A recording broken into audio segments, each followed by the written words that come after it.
this is Alex. Yeah, that's Alex. And then this one here, that's Daniel. Serial killer mode. You don't want to turn around and see that. That's Riley. He was a drummer in our band. That's a painting of Sebastian, my basset hound. And then this is Billy. He was the singer and guitar player in our band that we had once. And songwriter. He wrote the songs. Okay, this is a watercolor of Daniel, my husband, that you've seen previously. This is he gets this look on his face when I say, "Hey Daniel, let me take your picture." And that's what he gives me, usually. So this time I told him I was going to paint it, and I did. So he's immortalized with his annoyed look at me. And it's not done, I'm still working on it. I've got to do the background and do more work on his shirt and hat and his ears. But yeah, that's what I'm doing. And then I've got some paintings around the room that I've done as well. That's Carrie. She was in a band that we used to play with when I was doing all that. This is Alex again. Actually the first finished painting of a flower that I've ever done. Cool. And then more of Alex. The shiny thing on that is a clear plastic bag. Keeps him protected from Sebastian's slobber.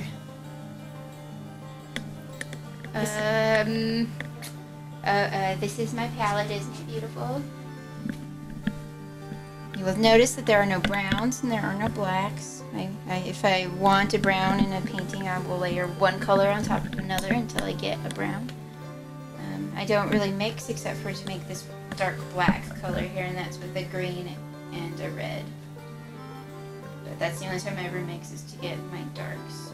But yeah, and this is the new color that I just bought right there. It looks a lot like this one. I will admit that it is pretty similar, but the properties on it are a lot different, which is really nerdy of me to know because I just know a lot about colors.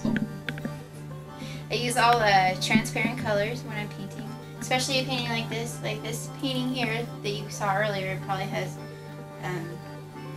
30 to 50 layers of different colors on it. You just keep going until I feel it's done. But it's all transparent, and that's why, you know, I can keep doing so many layers without it getting gross and icky looking.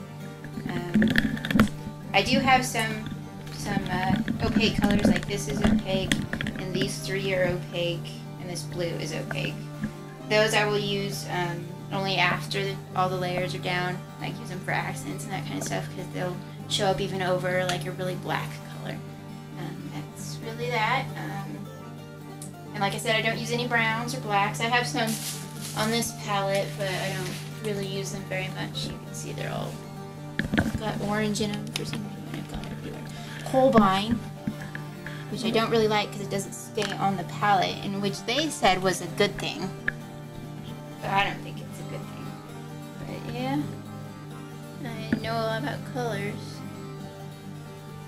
My eye doctor says I have excellent color perception. And now I'm covered in it.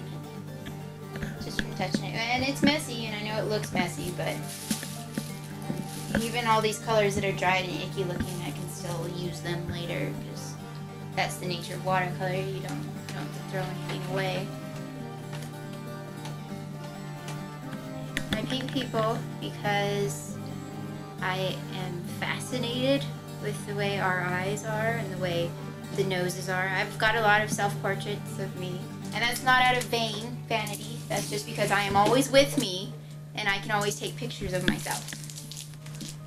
It's not because I'm vain or anything, or that I think I'm the most gorgeous person in the world. It's just I am with me, and I don't need to sign any waivers, and I don't need to get my own permission. I'm not going to get upset that I did my own painting. So that's why I do a lot of paintings of myself.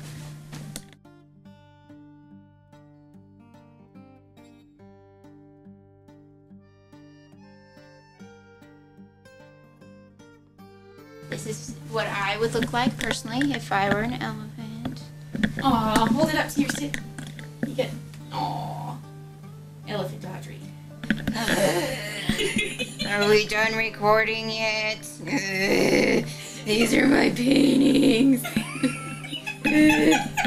These are more paintings.